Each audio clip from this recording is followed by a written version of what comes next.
Senator Tim Scott is someone who has stood on the debate stage in this election season as a candidate for the GOP primary. He joins me to assess this week's debate between President Trump and President Biden. Please welcome Senator Tim Scott of South Carolina. Senator, what did you see and what did you feel? Well, Governor, it was an amazing night for Donald Trump, the most dominant performance I've ever seen. A greater contrast cannot be found anywhere in all of politics. Donald Trump was a disciplined world leader. He is prepared to lead the free world. Joe Biden, feckless leader, frozen leader, lost. I got to tell you, Governor, I was stunned by how poor of a performance Joe Biden delivered, and I was elated at how incredibly strong and disciplined Donald Trump was throughout the entire debate. When it came to the issues, there's no doubt 4 more years of Donald Trump is in America's best interest. The poorest Americans saw their incomes go up faster, and Donald Trump took the time to share the success of his administration. The more time we understand the success of Donald Trump, the better off we will be on November the 5th. That is our day of reckoning. It's a day that we restore hope and create opportunities for all Americans throughout this incredible country. You know, Senator, it was not just a contrast of style, it was a contrast of substance. But in the post moments following the debate and since that time, there's been a complete meltdown among Democrats, not Republicans, but Democrats who now say Joe Biden is not prepared. Forget about talking 4 more years. He can't go 4 more weeks. And so it is just disaster. I want to play a little clip and let you react to it. This is one of the moments from the debate in which it appears early on in the debate, Joe Biden was completely lost. Elder care, making sure that we continue to strengthen our healthcare system, making sure that we're able to make every single solitary person eligible for what I've been able to do with the with dealing with everything we have to do with. Look, if we finally beat Medicare. Thank you, President Biden. President Trump? Well, he's right. He did beat Medicare. He beat it to death, and he's destroying Medicare. I mean, Senator, that was painful to watch. Joe Biden got lost in his thoughts, and he closed with just mumbling answer of, I beat Medicare.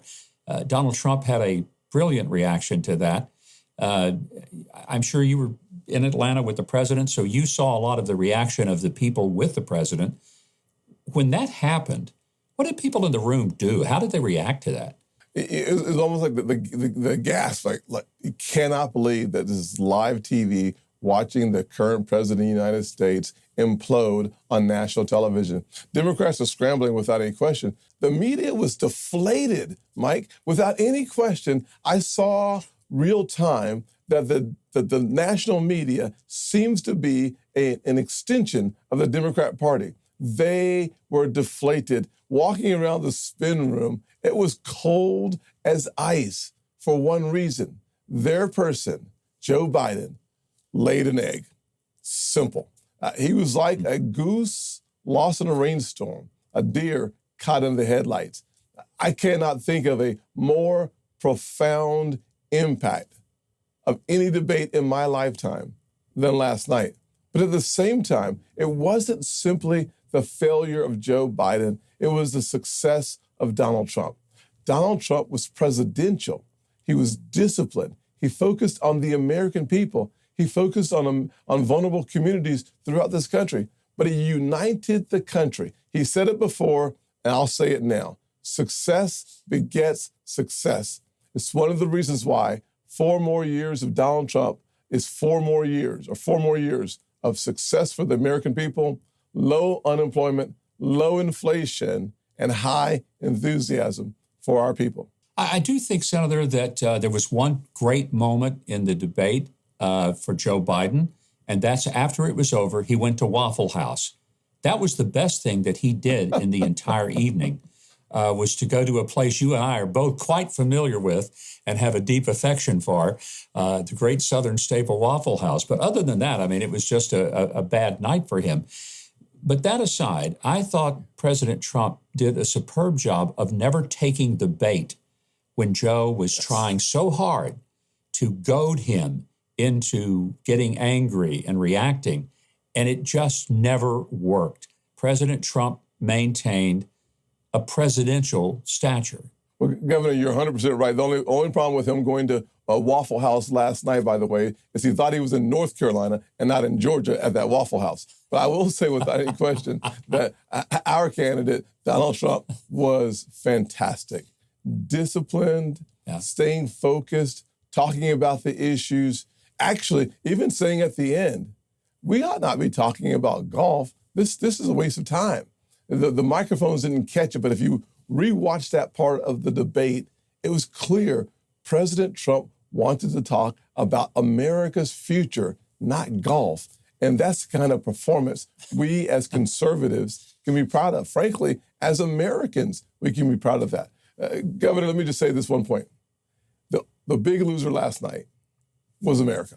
We lost as a nation when the world saw the President of the United States lost in the middle of the debate. We lost last night when the world, our adversaries, said, this is a paper tiger, and our allies were trembling. We need Donald Trump right now. You're right. We can't take 4 more months, much less 4 more years of this failed leadership. You make a great point there, and that is that we weren't the only ones watching. Our adversaries around the world were watching last night, and what they saw must have given them a sense of delight, glee, and thinking, now's our moment. And also, God help us if Donald Trump gets back in the White House, because it's going to be nothing like this. Let's take a look at this clip. This is another one where President Biden seems completely lost. And then Donald Trump's reaction might have been the moment of the night. And I'm going to continue to move until we get the total ban on the total initiative relative to what we're going to do with more Border Patrol and more asylum officers.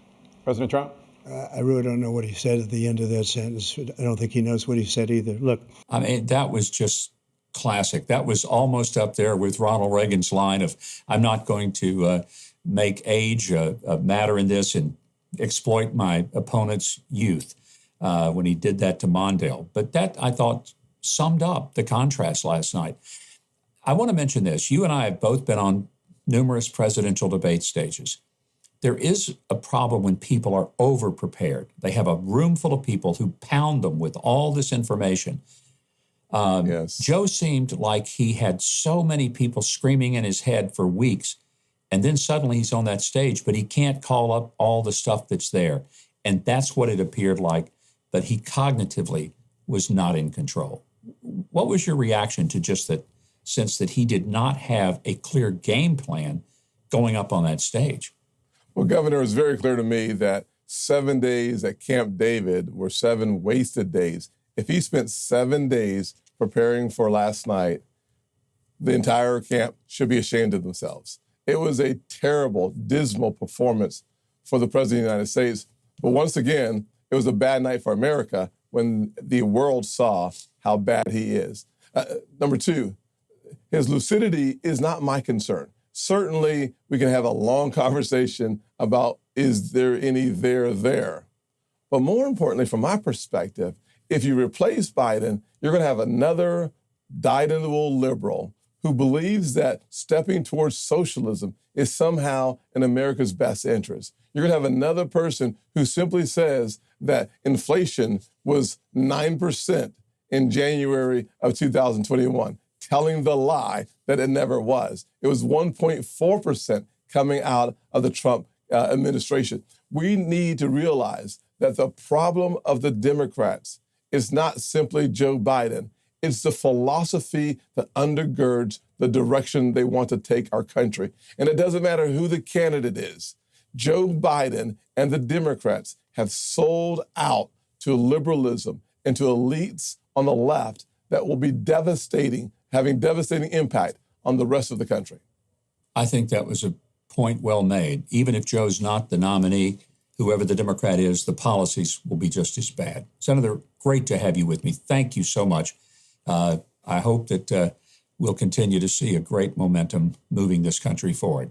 And I keep up with the latest news from Senator Tim Scott. Just visit his guest page that we will connect you to at Huckabee.tv.